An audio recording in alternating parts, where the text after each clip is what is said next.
Testing to Zoom. Testing.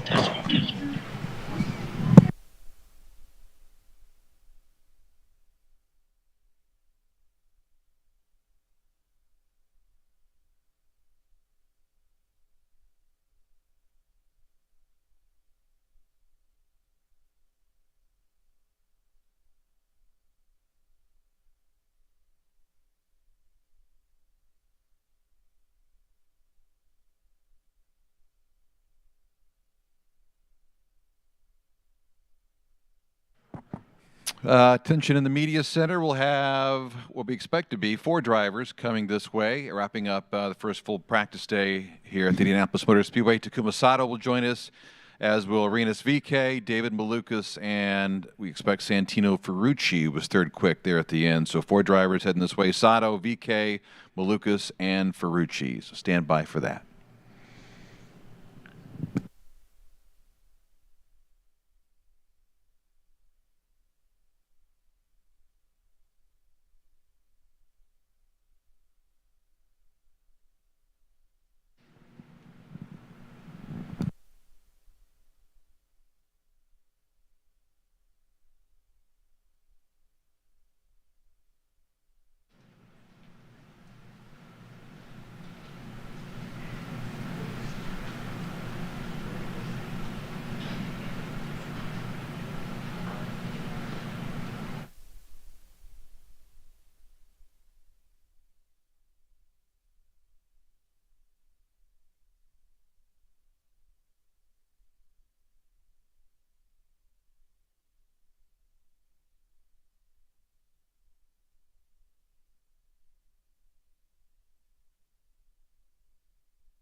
Okay, stand by. We'll get started here in just a matter of minutes.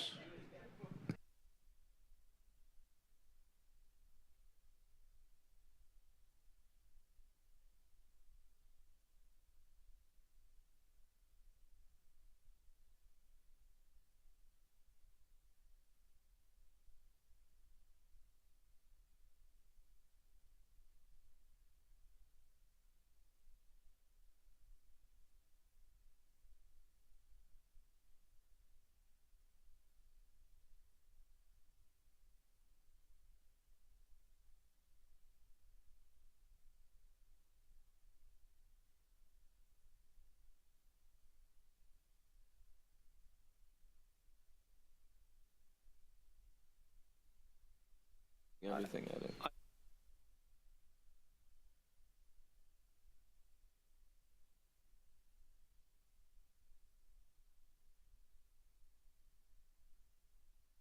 Hey, thanks for joining us. Wrapping up this Wednesday at the Indianapolis Motor Speedway, a full day, obviously, and a beautiful day here as we look ahead to next week's Indianapolis 500, joined by Takuma Sato, quickest today. On the number 11 Deloitte CGR, Chip Ganassi Racing Honda, top speed today at 229.439 miles an hour. Also joined by David Malukas, who was 16th quick but fast all day long. 226.141 was his top speed. And the number 18 HMD Trucking Honda for Dale Coyne Racing with HMD. Santino Ferrucci was third quick. He'll join us here momentarily, as will Rinus VK, who was the top driver, top car, when it came to no toe speeds. But Takuma, I'll start with you. Okay. Something about this place, you hop in day one, you go fastest, right? Well, to be honest, we had open tests, so Yeah, it wasn't really a true first day. But yeah, I think it's right. I think obviously yesterday was a little bit shame that rained off, but today it's a beautiful day. And then shook down the car in the morning and done everything working in progress. So. Obviously, the speed here is it's not really presenting on the actual race speed, but it's good to be on the fast side, and certainly for all the Chip Ganassi cars and very competitive all day long. I was going to say the Ganassi cars, they all looked pretty strong right out of the box. Yeah, I think it's showing that Dixie and Alex was straight out of the box in this morning as the clocking and 228, 229. You know, that was quite impressive. Yeah. That I wasn't up to speed by that time. But you know, in the morning it was just finding the way, which direction we really needs to be. Now, of course, we knew kind of direction after the open test, but today is another day, and we put some components on and off, and it was very productive in the end. Again. David Malukas, 16th quick, but fast all day. And a lot of media members were talking about how it's David on an oval, a lot of flashbacks to Worldwide Technology Raceway. You obviously were quick here a year ago as well. Tell us about your day today, and did you get everything, all the boxes checked off today? Yeah, I mean, it also feels pretty good. You know, me and Takuma are back up here. It feels good. But no, for us, it was a good day. You know, we took it slow, and in the beginning, we definitely, I think, started the setup off a little bit too spicy, as I was kind of saying. It was definitely very much on the oversteer side. I mean, he probably would have loved it. He likes it like that, always on edge. But I was like, yeah, we need to bring it back a little bit, especially for the first day. And that's exactly what we did. We came back, did a set down, and after in the afternoon, it was all about trying to race in traffic, and we ended up getting to a point where we were very quick to getting, I'd say, about 5 car lengths back, but just that last little bit, we were really struggling where drivers like McLaughlin and Pato, I mean, I was just watching them, and they were going inside out. They could kind of do whatever they want. So they're going to be some drivers to watch, like very quick when it comes to racing. But yeah, I mean, and at the end there, we were just kind of struggling with making the tires last. So that's going to be something that we're going to focus on, at least for tomorrow, and then, I mean, all eyes forward for qualifying. All right. We appreciate everyone that has joined us on Zoom. If you have a question, hit the virtual raise hand button. We'll take as many questions as we can from you guys and ladies. Let's begin in person, though. Jenna Fryer from the Associated Press. Hola. Hi, David. I'm curious, two-part question. To come out and have a decent day and get everything shaken out, how much does that help after how last week went for the entire organization? And two, what is it about you and ovals that, little Dave is, can get up there and race with the big guys? Yeah, I mean, going off the first question, I mean, it feels good. After the way the last weekend ended, it kind of just, as a weekend as a whole, if you don't just look at the race, we've been struggling on road courses, and that's very clear, and that's kind of going to be our main objective after the 500, is trying to find some sort of setup. I feel like we have something for the street courses and ovals, of course, but yeah, road courses, we're really struggling, and after the incident, after the race, I mean, me and Stingray talked, and there was no hard feelings after that, and team moved on, and I mean, next day we were already, still back to how things were, and now full focus for here, and it feels really good. I don't know what it is with ovals. I love them, and I feel like I connect very well, and of course it's very highly depends on the Dale Coyne car. I feel like it gives me a lot of confidence and can show my my true 110% of my potential that I can give to the car, and I just love it. To me, it just feels like a giant game of chess. Like you can play on the offensive, on the defensive. You can react to drivers' mistakes, etc. So I just love it. When did you realize that you enjoyed it and it was clicking through? That's actually a really good question because before I'd say IndyCar, I'd say in Indy Lights. It was in Indy Lights when I realized I really started to enjoy ovals, but that was going to be my last year in Indy Lights. Before that, I actually really did not like ovals and really struggled with them, and I just thought like this is just not for me. But it was Gateway 2021 in Indy Lights. I mean, right after that weekend, I kind of started to get an itch for ovals, and every oval I've done after that, I've absolutely loved it and had a blast no matter where we finished. Nate. I have one for each. I'll start with Takuma. Obviously, a lot of differences with the aero stuff that they're allowing you guys to use this year, and there was some discussion this morning. Like Dixon was trying to compare like what it's like to race here now versus when he won here in 2008. You're a veteran in this place. You've won a couple of times. Like how different is it? How much of an adaptation has it been to figure out how to make these parts and pieces work versus what you've ran here in the past? I think it's difficult to say, but obviously condition is a big part of it. And if you don't have enough ability, then you have to according to the condition. But today we are allowed to have so many options, which you can suit more downforce, less downforce. Is just obviously the importance is air efficiency, and the total downforce is just a number. So it's good to have a couple of different options that allow to have different philosophies. That's made more this team or this sport attractive. For me, working on the details and making most efficient car with the team's resource, that's entirely impressive. That's why I think in the day one, the car working straight away. Is it totally different than when you won here in 2020 and 2017? I mean, you have to do things different? No, it's not totally different. I think 2020 to today is very similar in a way. Now, of course, 2020 we didn't have a barge board available. So, on top of that, I think in the total downforce, you talk about they're about a few hundred pounds in difference. But today, I think everybody has a luxury to add on to the downforce. So you can cross to more racing each other, but it's difficult to get away once you hit the front. So 2017 was an entirely different the story. That obviously the manufacturer, the how can I say, the air packages available, so air efficiency was pretty high, and we had more downforce than today. So it's going to be the game of which kind of downforce you're going to choose. Yeah, and then for David, kind of following up on that, I mean, obviously it's only your second time running the Indy 500, so is it maybe an advantage a little bit that like you come into this completely new, or that as veterans that have been here for 20 years or whatever might have preconceived notions, you can kind of come in and just I'll run whatever, I'll do whatever to make the setup work. Yeah, I mean, there's definitely certain ways where of course, a veteran that has a lot of experience, they have the advantage, they have all the information. But in some ways, I don't know, you kind of, from my end, I'm just going into it a little bit, I don't have that much information. I do have one season under my belt, and in some ways I feel like that can help, but I guess it just depends on the way you look at things.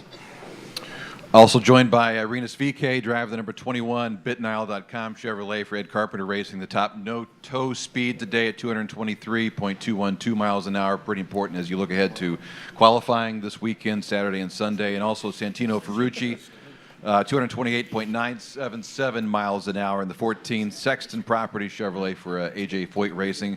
Rinus, just overall your thoughts on your day today, Rinus, and P1 on the no-toe? Yeah, it was a good day. Good to be out here and get that first day over with. It was pretty good no-toe speeds. We think there's still a lot more in it, so that's a good sign. But also, mostly the focus this whole afternoon has been race running, just making sure the car's good enough for the race, good behind the pack of cars, and we've found out a lot about bad and good changes. So. And Santino, you've always been good at the Speedway. I'm thinking back to a couple of years ago, a fourth here in 2020. And you like your car so far today, huh? So far this month? It sure looks like that. Yeah. We didn't really change much today, just a couple of small things. We rolled out, actually, we weren't strong on the open test at all, but we didn't really have everything together. And to have all that extra day, especially the rain day yesterday, to roll out today and to immediately just be comfortable was really, really nice. So I haven't been this comfortable in a couple of years. Good way to start the month. Yeah. Yeah, right. More questions for all four. Bruce, go ahead. David, Dale's had some pretty fast cars here in the past. 2017, I believe, that is when Sebastian had a real rocket here before he hit the wall. He could have probably won the pole that year. It's also Ed Jones finished third to Takuma that year. So you have to have a lot of confidence in the type of car that Dale gives you. How much does that really help? Yeah, it's massive. No, from last season to this season, the car is still very good. And I mean, straight off the bat, like I said, we were a bit on the spicy side, so we couldn't really push 100% because it was definitely a little bit on edge. And I mean, for the next few days, it's just going to be bringing that back a little bit to a point to where we can, give it 110%. So it's very good. The only thing that we kind of seem to be struggling a little bit on is like I said, with following and trying to make these tires last. But other than that, just when it comes to raw pace, we are very, very quick. And it feels good knowing with Dale, and he gives a lot of advice and a lot of information. And also coming from Bourdais, I mean, there's a few changes and things that, he gave to the team that we might be trying in the next few days. Takuma, only 4 previous years has the fastest speed on opening day been faster than yours today. What type of speeds could we be looking at when the boost gets turned up on Friday and this weekend? I think we are interested in how much you can clock, but honestly speaking, again, it's really depending on the condition.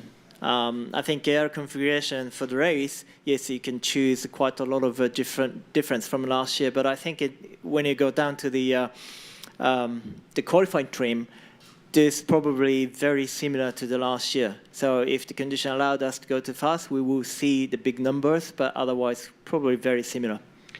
And also Takuma, from 2017, 2020, and if you should win this year, that would be a rather historic group of years for a 3-time winner.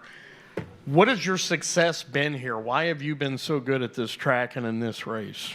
I don't know. It's just like David said. I mean, I enjoy racing in IndyCar, and specifically for this Indianapolis Motor Speedway.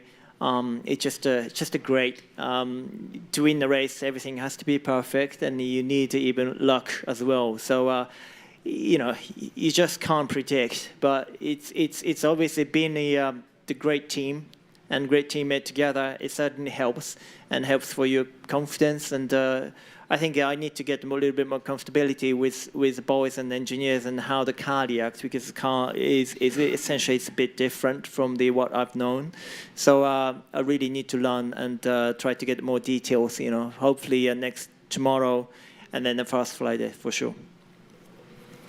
Jack. Takuma, you're running a few races this year. I just wondered how that's impacted your preparation, because I guess you've not had the consistency of the previous races like the other drivers have, but you've had more time, I guess, to prepare for this race, because this is the big one. So can you talk about that? Absolutely. I mean, this Indy 500 is very special from many circumstances, isn't it? I mean, you get a couple of good days on the practice, which is it's really nice to bring up the refreshing all the things and get to the rhythm rather than rushing into to the competition. So I'm certainly feel more comfortable after today, and certainly my confidence and comfortability will boost in tomorrow even further, and try to catch these people, these guys in the business season, because I don't have obviously the momentum or getting the rhythm. It's extremely different from just one deal things. But certainly Indy 500 is helping, and certainly the team is helping big time. And Santino, you obviously it's hard to know what everybody else is doing up and down the pit lane, and it's probably difficult to know where you should exactly be on the leaderboard. But I guess are you feeling very confident after today's run? Yeah, no, we're in full race trim. Nose down. Rear wings pretty stacked on there. So honestly, we were looking for a toe lap like everybody else. What I didn't expect was to be passing people in that lap and to be able to follow as closely as we did, because we did make a change before we put the set of stickers on, just because the tire, the left rear is a little bit softer this year, so with the track being as green as it is, they're not quite lasting as long as we probably would have liked the first day, but expect that to obviously change. So no, it was I'm really comfortable, and this is definitely a car that I can see not needing too much adjustments for next Sunday. Hi, Chris. Hi, Takuma. I noticed when David was answering his most recent question, little bit of a smile came up on your face when you were looking at him. Is there any kind of pride knowing that, he's taking everything that you've taught him and is, using it now and is actually doing pretty well? Well, of course, David and I had a fantastic year last year. Wish we keep going in together. But this is racing. This is something, the competition that you'd like to see the young guns comes up, from Indy Lights and doing successful. And obviously, David is super talented. Everybody already observed last year, how quick he is, and now looks like he knows about it. He knows about how you talk and experience gain for sure. It's a bright future, but it's nice to see, the David being obviously. It sounds like a father, but he's growing up all the time, so it's nice to see that. And for all four of you, we know that one car is going home. Does that fact add any attention to the briefings or anything else of that, or is it just business as usual? We're not going to worry about it. We're just going to do what we do. Not for us. I think for ECR, that's not going to be a worry. What was the question? There's one car going home. Does that add any extra stress to the engineering briefings, knowing that one wrong change could mess up a whole lot of things? Bump day. Oh, yeah. Sorry. Bump day. I'm new Yeah. here. There you go. Oh, yeah. You're not that new. I don't know. I don't ever give it any thought. So. I don't think it affects anything, but I think it's cool because now we're finally getting more cars on the grid. So I mean right now it's just one, but. Hopefully in the future go back more. a couple years and maybe 20 years ago, and there was like 40 of them. Yeah. I think that would make people more stressful. I think one is what it is. Thanks. Hi, Steve. Hey. Renus, you led last year's first practice on the no-toe chart too. Is that something you guys work on as a team on the first day? And can you really gain anything by working on your qualifying stuff now? It's good to get a feel on it. I know it feels like far away, but in 2 days we're at Fast Friday, so yeah. it's good to get a feel for it.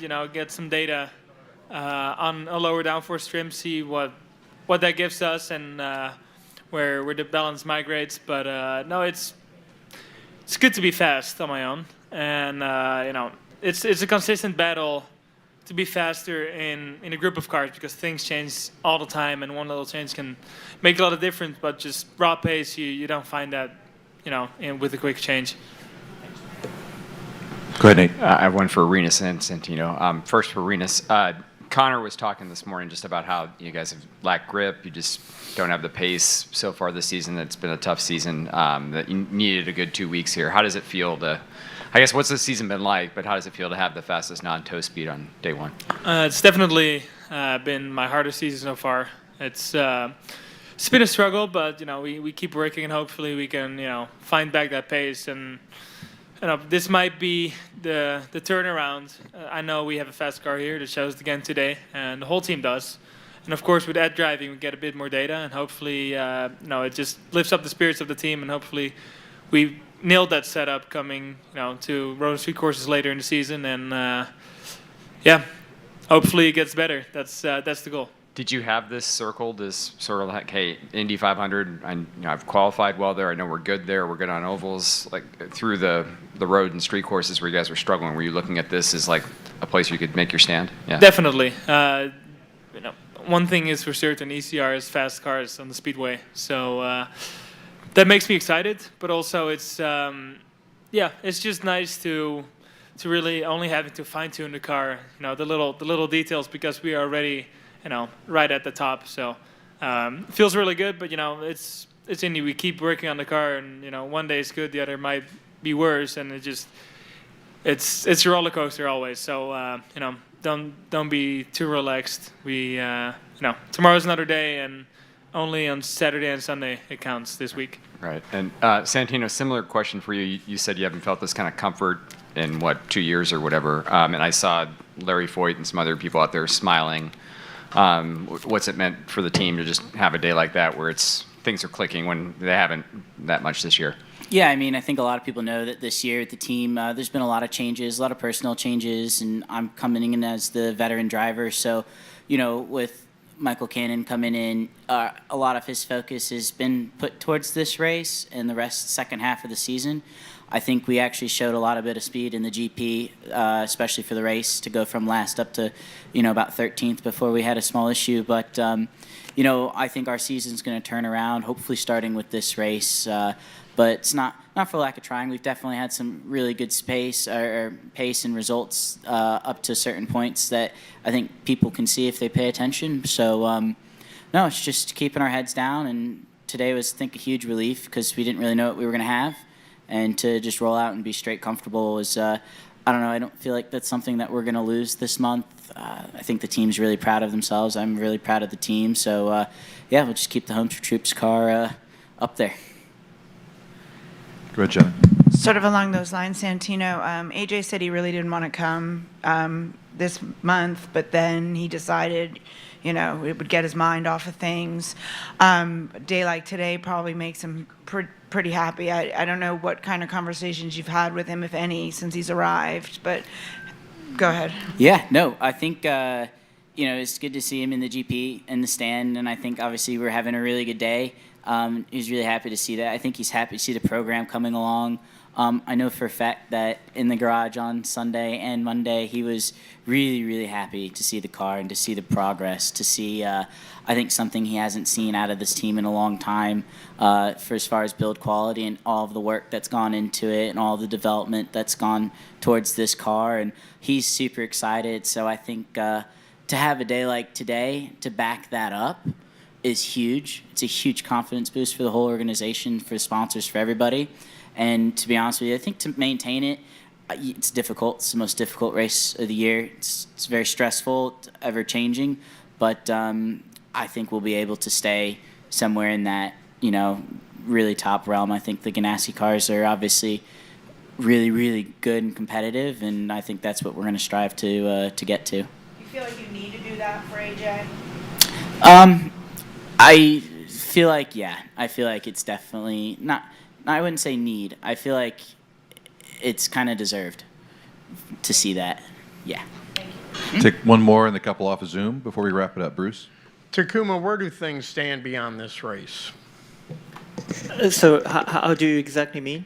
Well, I mean, should you go out and win this race? I mean, you almost kind of forces Chip into making a decision on, keeping you around a while longer. But I mean, do you have more races that you're definitely guaranteed this year? Right. I think my future is wide open, and really that there's nothing guaranteed under the world. So it's been a privilege to driving for the Chip Ganassi Racing for the Indy 500, but just entirely focusing for this race first. And of course, I'm representing on the number 11 car for the rest of the season, and hopefully on 2 ovals more too. But the first one comes first. That Indy 500 is a team's goal too. So that is very clear. Thank you. Let's take one off Zoom. Jeroen Demidal from Champ Web. Jeroen, go ahead, sir. Thanks, Dave. I'm going to try Rinus in Dutch, if that's okay. I figured as much. Rinus, kunnen we het even Nederlands doen? Is goed, Jeroen. Hey, je was natuurlijk snelste in de no-toe speeds, maar je rijdt ook met een setup, wat natuurlijk een race setup is. Je hebt nog niet het extra vermogen voor de kwalificatie. Dus hoe bruikbaar is dat richting dit weekend? Het zegt wel wat. Er zijn best wel wat rijders die kwalificatiesimulaties doen. Dus dat betekent vleugel eruit halen. En toch een beetje zo'n kwalificatie nabootsen. Al hebben we minder boost.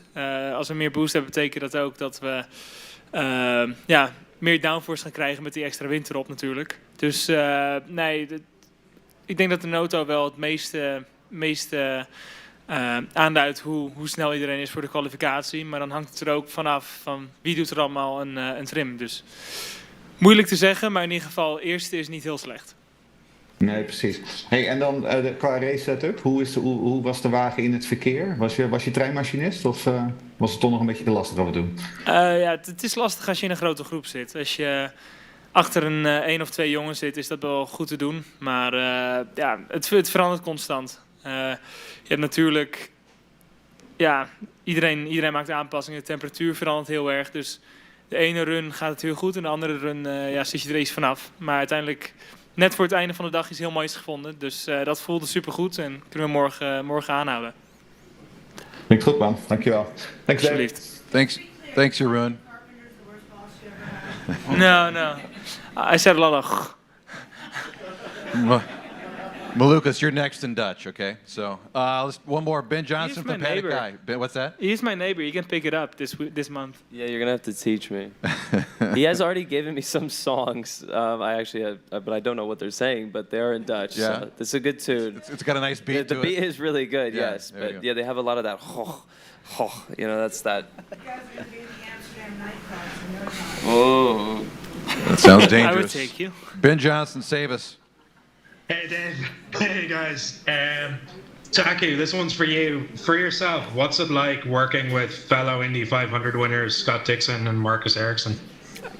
Just fantastic. I mean, every teammate, I've been really fortunate working together, to be honest. But of course, my teammates is either Indy 500 winner or championship winner. So it's a quality of the four of us or five of us, you know, gathering together is always helping to push the team forward. And certainly, Dixon and I, of course, you know, it's been together for a long time in the competition in a different team. Now I can talk to him whenever I want to, and so vice versa. So it certainly helps. And to be honest, today is my first run in a Chip Ganassi group run. That was really helping. You know, with Marcus was there. And of course, Alex was, you know, trying to beat us all the time. So which is really nice that we can share lots of things. I can trust the teammates all the time. So it's definitely a great environment. Excellent, that's fantastic. Well, best luck for the rest of the week, and I'll see you next week. Thank you. Thanks, Ben. We'll Thanks, wrap it up. Dave. Yep, we'll wrap it up in person. Danny, go ahead. Dave, Santino, Michael Cannon is widely respected in this business. Talk just a little bit about your working relationship and how that's been to date for you. Yeah, you know, I met Michael Cannon in 2018 when I came into the sport and worked with him as a young driver and as a rookie, and then my first rookie season in 2019. And to be honest, we finished 7th here as Rookie of the Year. Then we went on to have three fourth-place finishes and almost a win at Gateway. And, you know, it's just someone that I grew really close to. And, you know, we had a lot of success as for me, who's really never really seen any of the tracks before and never grew up or didn't grow up in the Indy Lights series. So speaking with him this winter and, you know, getting him, you know, before I did anything in my career, I'd always talk to him moving forward with my path because I trust is someone that I've always trusted. And so given the opportunity for the stars to align at AJ Foyt, it was really cool that he wanted to come on board, work together again, and try and get some of that unfinished business out of the way. A couple of races that we felt like we gave away in 19, particularly this being one of them that we knew we had a hell of a car back then, and we're definitely in contention to win. I just had no idea what I was doing as a rookie. But the dynamic's awesome. I mean, seeing him in the team, working with my race engineer, Daniele, and with Benjamin's race engineer, Roberto, it's been phenomenal. And, you know, a lot of his focus is taking the pressure off of those guys and, you know, doing different things and working in different areas so they can focus on the day-to-day tasks with the race car. And it's paying off. I think, you know, we do show a lot of success in the races, regardless where the results say we are. And I think come in here where Mike's put a lot of his efforts into this car today, I think it shows. Thank you. Yeah. Thanks, Danny. We want to clear up the entry for Santino's cars, number 14, Homes for Our Troops Chevrolet. So make sure and get that out there because it's an important sponsor and program. It's a good-looking car, too. It's a pretty sharp car, too. Yeah. That'll wrap things up. Thanks so much, guys. Takuma, Arenas, David, Santino. Reminder, we have our bullpen tomorrow morning at 9:30 at the base of Victory Podium. Also, there is a news conference beginning at 11:40 tomorrow morning with Errol McLaren, in which you'll probably want to stick around for Kyle Larson, Jeff Gordon, and Gavin Ward as well. Those three will be talking at 11:40 as we kind of look ahead to the 2024 Indianapolis 500. So that'll wrap things up here, day one. Thank you so much at the Indianapolis Motor Speedway.